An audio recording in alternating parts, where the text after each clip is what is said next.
into the site, and there's an idea that we were very keen to keep not only the desolation of the landscape to some extent, but also to kind of to follow on along previous ideas about strong embedding of objects and placement of objects, and being a real juxtaposition between the scale of activity and the scale of the building. So it was really important for us to sort of to create a kind of a dialogue with the site, which would be imagined when you're sort of wandering around the site. This place, there's an uncertainty as to why some aspects are being preserved and some aspects are being really diminished upon. So this was a major step for us, transforming it into a site model. I'll just go through some of the images. I hope you can see some of the influences. For example, the observatory is still there. The height of the chair, for example, is still used as a way of working out the height of this observatory. These little speaker stands became kind of mirrors of each other still, and became eventually an auditorium. The shadow of the chair projects itself into a whole new building in this process, and that building is kind of thrown over the site with some momentum. The piano hammers of the toy box are incorporated in the model. The bed frame gets ripped apart and merged with its own shadow through this sort of freezing process, this photographic process. So there's a whole lot of anamorphic effects and so on which are visible in the model. Even to the extent that school table kind of shape on the left-hand side, literally just the projection of the school table model.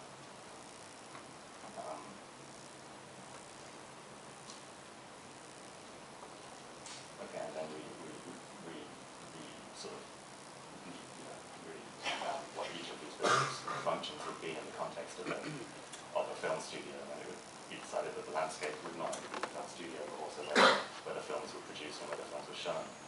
And this led to the generation again, the revisiting of the metronomes, the tempo, and the idea that the whole site would have a tempo, which we felt anti-chronometric, as in outside of real calendars, hours, weeks. So this would lead to a sort of anti-chronometric sort of rhythm for the site, basically, which would generate through the increasing of tempo, it would generate a festival, and then go back to being very still. And this sort of process would influence the nature of each of these buildings and their usage. So that many of these buildings were designed in such a way as to really show how the tempo changes throughout the site. We developed this into our sort of detailed plan, and at the same time really tried to focus on how these buildings would work architecturally, and their models as well. So the observatory still has some relation to both the chair and to the initial model of it, which is superseded. And there are aspects of all the original objects, even which can be still sort of traced back to their origins.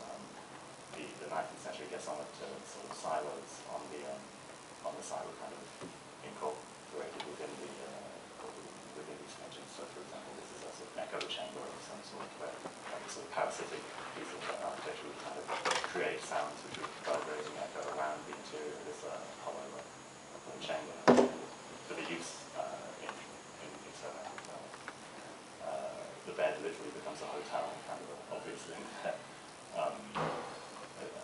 The toy box becomes a series of workshops, and this is a projected building which becomes a series of small studios, but because it's the sort of force with which it's projected, sort of originating in the shadow of this chair, it's sort of embedded into the landscape, but it's also sort of teetering over this the railway, and because of this, it's sort of another way of using the site. In fact, it becomes a kind of it becomes kind of tied into the railway, so that the light and vibrations of the trains passing inform the process in the studio, so it becomes a kind of urban photogram of some sort.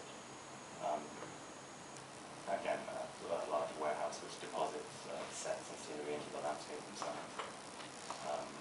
And this is a sort of a ticket office which gradually opens with the passing of the time, the increasing of the tempo, so that so there's a visual indicator of when this festival might occur.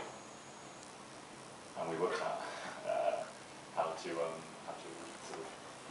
get this into back into a one-to-one object, basically. Or we had all the models and we wanted to arrange in its own, in a reflection of the actual site that we found in Warsaw. We wanted to contain them in the same way that the site was contained, so we decided that we literally contained them in a room. And thankfully we had some very generous neighbours in the studio who let them take their space, basically, when we constructed this room, and this is what we built. It seems an unusual thing to do, but really it was about having a same, or at least a similar dialogue between the site and the city of Warsaw, as we did with the rest of these sort of exhibitions that we were doing in Warsaw. So our project became kind of contained and locked away and protected in some way, but also the idea that the time kind of stopped when you went into this room, and that all the rules and regulations, I suppose, that were in this room were kind of imposed by us, and they're separate from the rest. They're made very clear to be separate. So the objects kind of hover in space within this, frozen in time, still within this room that we created. So let's go through the images. We wanted it to be as kind of detailed, I guess, as possible, so that there was always a sort of a communication in the understanding of what was completely refined, or what was a skeletal, unfinished piece, what was how much of it was in the imagination of the observer.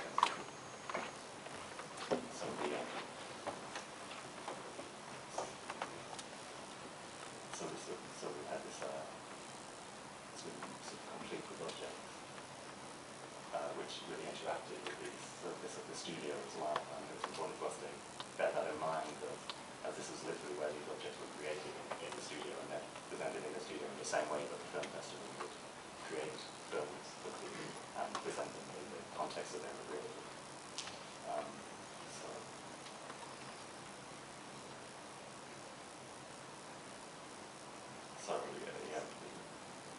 That's really sort of incorporated some of the architectural features of the studio in such a way that it might add to the atmosphere. And in addition to this, we tried to use projections, mirrors, lights to kind of draw attention to different things, to try and make the actor exploring this place a kind of an awareness of the dialogue between the viewer and the architecture that they're visiting. Part of that was making an animation in which we took the fully resolved architecture, the furthest that we pushed things, and then placed them right back on the original site, photographs that we'd taken 2 years previously, so that they became kind of real, the measurement becomes a real object, and outside the train station.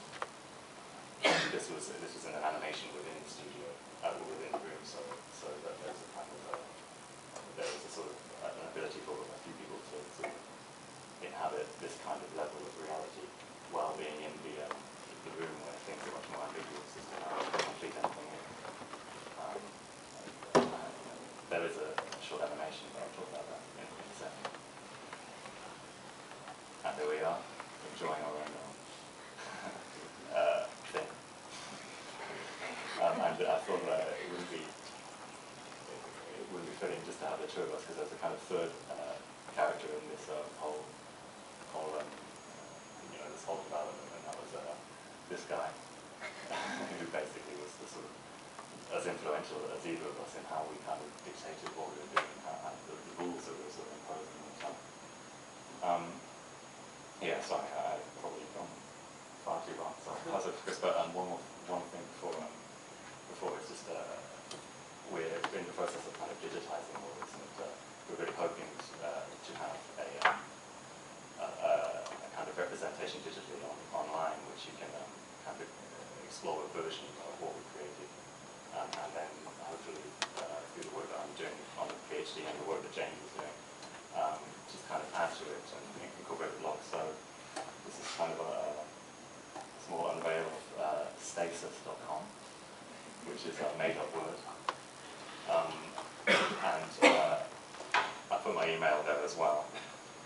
If anyone's interested in knowing more about the project, then please just send me an email. And when the site goes online, I mean, there's this to be announced page at the moment, but when we get it working, which we hope to do, we hope to be quite ambitious with it. Then I'll send sort of a mass email about the project.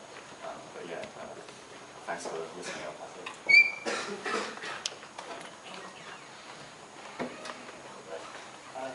So, you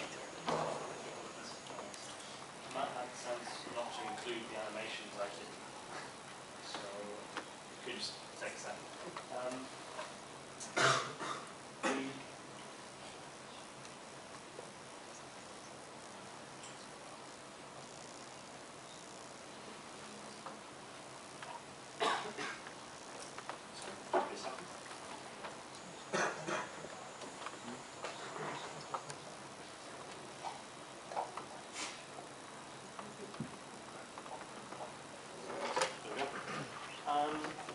Yeah, I suppose just to pick up on, I think I'll be a bit briefer. I cut this down, as Mark says, every time you present something, you present it in a slightly different way.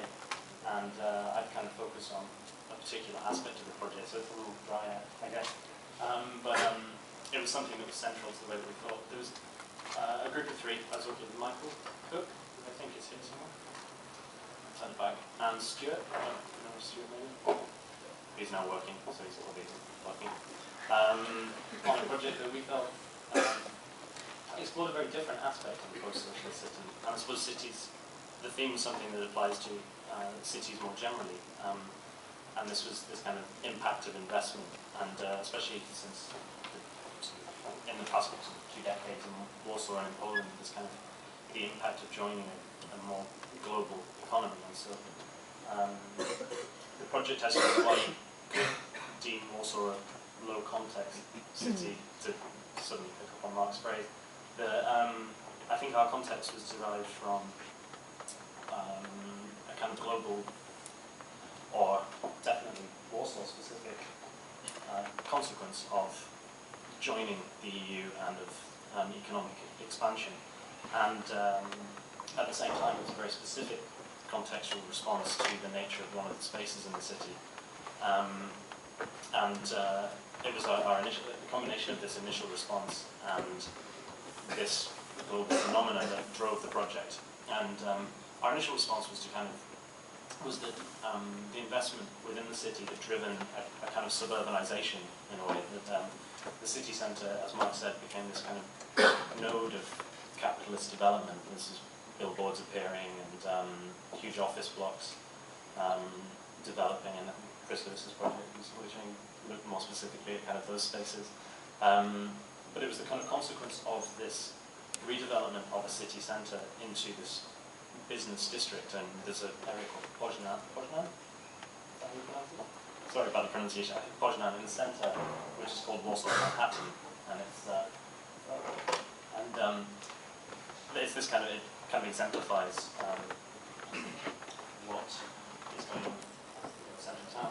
And I suppose the little kind of failed log type image that we took when we were there on the bottom left of a van trying to cross a pedestrian crossing, I think kind of quite nicely exemplifies what we were thinking about. The centre seems to have become kind of dominated by infrastructure, and that dwelling in the city was something that felt quite, I suppose, disjointed from how the city centre particularly was acting. And I don't know if any of you know a lot about Warsaw. It's a very sprawling city, increasingly so. And so we were looking at this space in the centre of the city that we felt exemplified this kind of disconnection of populace and place. And